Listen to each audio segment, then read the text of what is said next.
Hey everybody, this is Robert. For those of you who are new to the page here, I am pretty much a nobody. I just like to draw and paint on rocks. I do more of the detailed drawings. And I did a post asking people to ask questions if they need help with something. And some of the questions were, what kind of paints do I use? And the paints that I use, I'm pretty cheap. So the ones that I use is Apple Barrel, and they come like this at Walmart. You can get them for 50 cents a piece. Then they also have the bigger ones, like this right here. I think it's like two something. It's acrylic. Somebody said about using oil-based paints, and I would recommend not using those because when you spray them down for the sealant will actually mix with the paint and it'll get like all smeared out because of the oils. So I use acrylic, and then I also I have a heat gun that's somewhere around here. Unless I got up and walked away. I have a heat gun that I use to dry the paints. So as soon as I draw something and I color it, I use the heat gun to dry that so that my paints don't smear. I also use these squeeze bottles.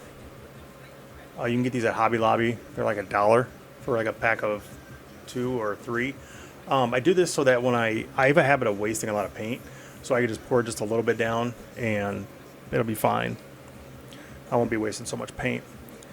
The things that I always have with me when I'm drawing is a mechanical pencil, and I do mechanical pencils because, and not regular pencils, because again I do more of the in-depth detailed drawings. The other pencils, the lines are too big.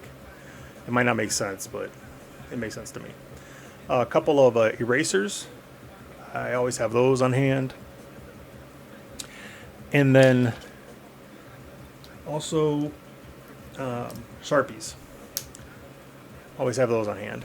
Which I don't really use the Sharpies anymore because I'm starting to get a steadier hand with the black with the paintbrush. So, and then sometimes you can find deals like this from Hobby Lobby, and this right here was $1.74. So it's actually a really good deal. And I got a couple of those. People have asked about the paints, or the paint brushes. The ones that I use very thin paint brushes. And again, the reason why I do that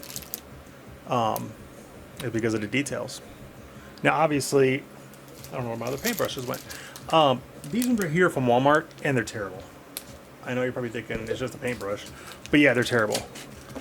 The ones from Hobby Lobby with the thinner lines are the thin bristles. Those are the ones I use a lot. Where's my other? Yeah. So, anyways, as for the rocks,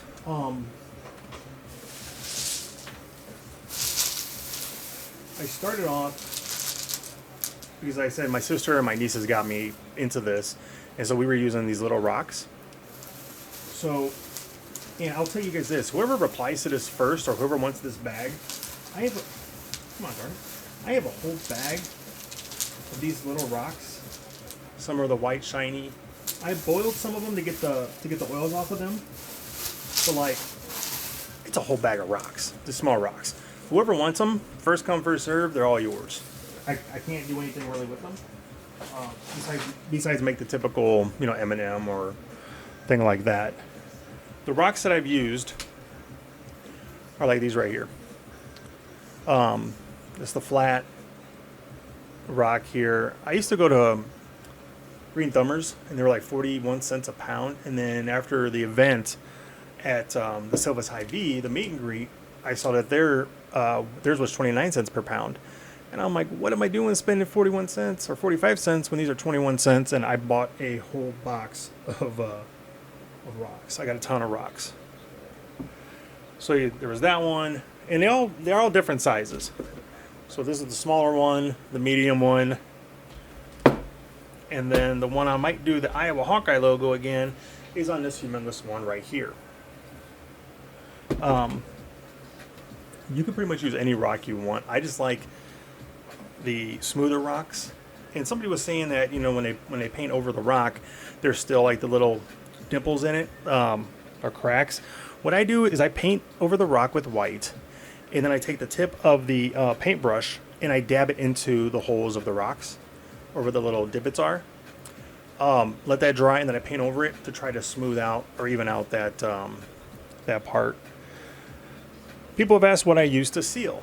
I was using a basic just aerosol spray. I can't think of what it's called now, but it is a sealer. But it was like a matte finish or a gloss finish.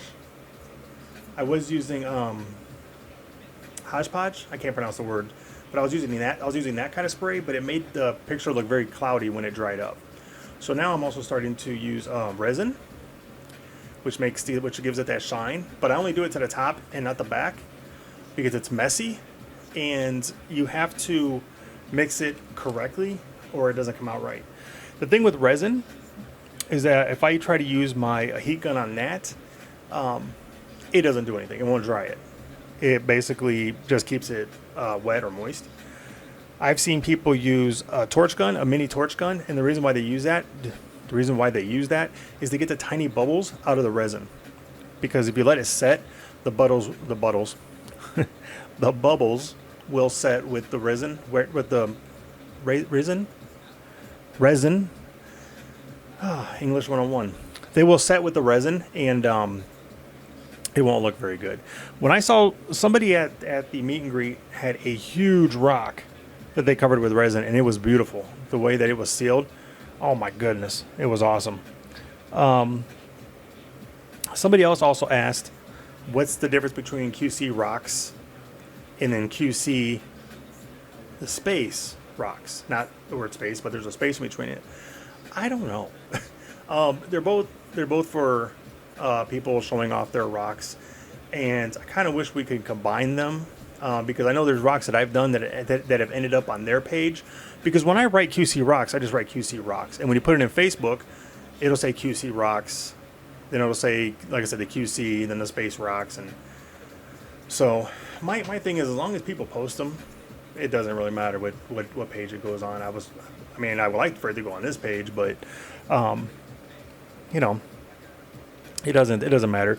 I see a lot of people that are posting their rocks, and they look great, but they're down on themselves, saying, oh, you know, this is my first time, or I can't get this right. The thing about doing this is that it does, like I've said this before, you know, I do the detailed stuff, but my stuff is no better than somebody else's stick figure. It's all our own perception of it, and the enjoyment of it. And I can spend 2 hours doing a detailed piece, like my Super Mario Brothers ones that I did, or the Mike Tyson Punch Out that I did, or even this little piece of paper that I drew and with a little ant on here and all that.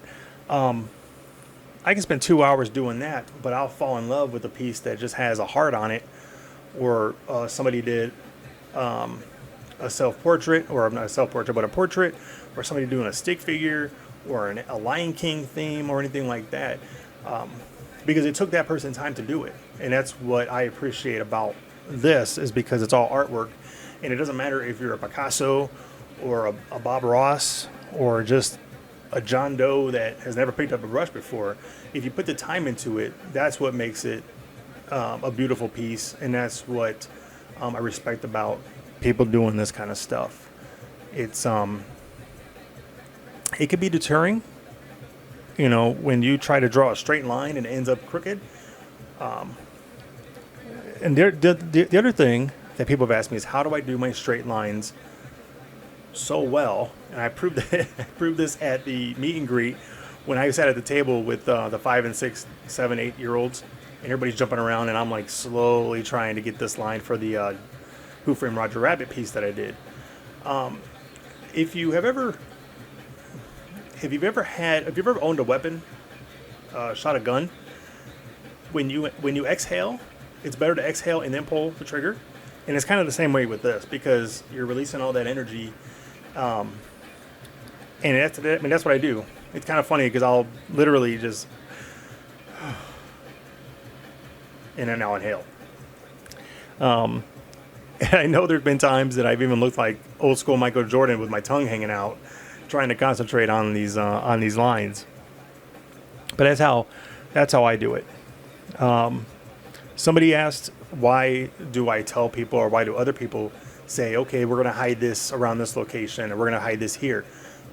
That's because if somebody really wants one of my rocks, we can't sell it on the page.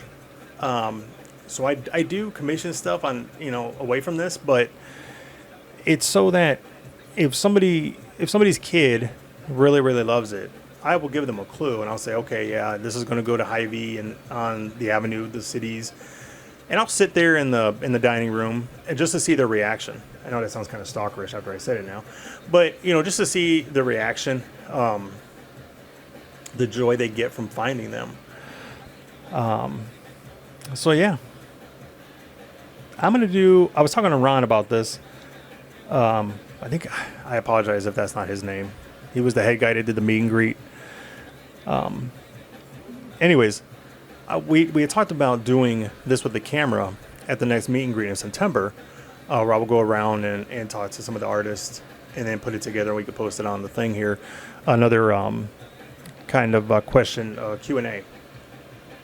And then we can actually have somebody drawing stuff and I can record it with my camera here and go that route. So, yeah, that's pretty much it.